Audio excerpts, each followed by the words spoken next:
మూవీని తొక్కేయడానికి ఎన్ని కోట్లు ఖర్చు పెట్టారో తెలుసా? తెలిస్తే షాక్ అవుతారు.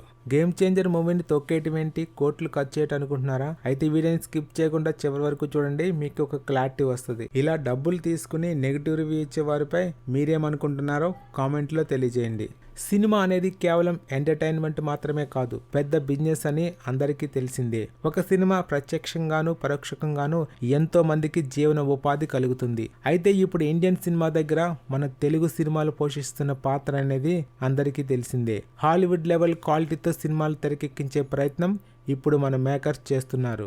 కానీ ఈ ప్రయత్నాల్లో పలు భారీ సినిమాలు ఆ ఎఫెక్ట్ తగ్గ ఫలితం అందుకోవట్లేదు. లేటెస్ట్గా అయితే ఈ తరహా భారీ సినిమాలకు ఎవరో కాదు, మన తెలుగు ఆడియన్సే విలన్ గా మారుతున్నారు. కేవలం కొన్ని వర్గాల ఆడియన్స్ మాత్రమే వాంటెడ్ నెగిటివిటీని సోషల్ మీడియా ద్వారా స్ప్రెడ్ చేస్తూ సినిమాలను చంపేస్తున్నారు. ఈ తరహాలోనే లేటెస్ట్ గా వచ్చిన mega power star Ram Charan game changer movie చాలా డ్రామాలు బయటకు వచ్చేసాయి. ఈ సినిమాకి జరిగిన నెగిటివిటీ అంతా ఇంత కాదని అందరికీ తెలిసిందే. థియేటర్స్ లో సినిమా రిలీజ్ అయిన రోజునే cinema full quality print online లో దర్శనమిచ్చింది. దీంతో అందరి మొబైల్ ఫోన్స్ లోనూ సినిమా ఫ్రీగా దొరికేయడంతో చాలా మంది అవి చూసి ఆగిపోయారు. అంతేకాకుండా బస్సుల్లో, టీవీ కేబుల్ ఛానల్స్ లో కూడా సినిమాని వేసి థియేటర్స్ కి జనం రాకుండా చేశారు. దీంతో గేమ్ చేంజర్ కి అనుకున్న స్థాయిలో కలెక్షన్స్ రాలేదు.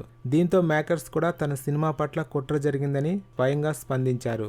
ఈ సినిమాని దిల్ రాజు 400 కోట్ల భారీ బడ్జెట్ తో తెరకెక్కించిన విషయం తెలిసిందే. ఇలాంటి సినిమాని కేవలం 4 కోట్ల ఖర్చుతో చంపేశారంటూ కొత్త ట్విస్ట్ ఇప్పుడు బయటకు వచ్చింది. యూట్యూబ్, ఇన్స్టాగ్రామ్, ఫేస్బుక్ లాంటి వాటిలో కొందరు వాంటెడ్ గా భారీ ఖర్చు చేసి సినిమాని ఫ్లాప్ చేయాలనే నెపంతోనే 4 కోట్లు ఖర్చు చేసి మరీ గేమ్ చేంజర్ ని చంపేశారంటూ ఇప్పుడు టాక్ బయటకు వచ్చింది. ఒక సినిమా రిలీజ్ అయిన తర్వాత జనం థియేటర్స్ కి రావాలంటే ముందు చేతిలో ఫోన్ పట్టుకున్న నెటిజన్ కి సమాచారం స్ప్రెడ్ అయ్యేదే ఈ సోషల్ మీడియాలో. మరి అలాంటి యూట్యూబ్, ఇతర సోషల్ మీడియా పేజెస్ లో పదే నెగిటివ్ టాక్ రుద్దితే డెఫినెట్ గా వెళ్లే జనం కూడా థియేటర్స్ కి వెళ్లకుండా ఆగిపోతున్నారు.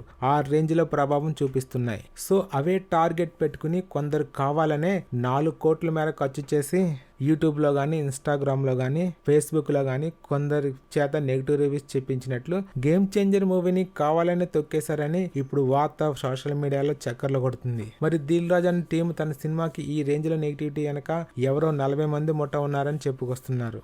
మరి ఈ విషయంలో ఏం చేస్తారో అన్నది వెయిట్ అండ్ సీ.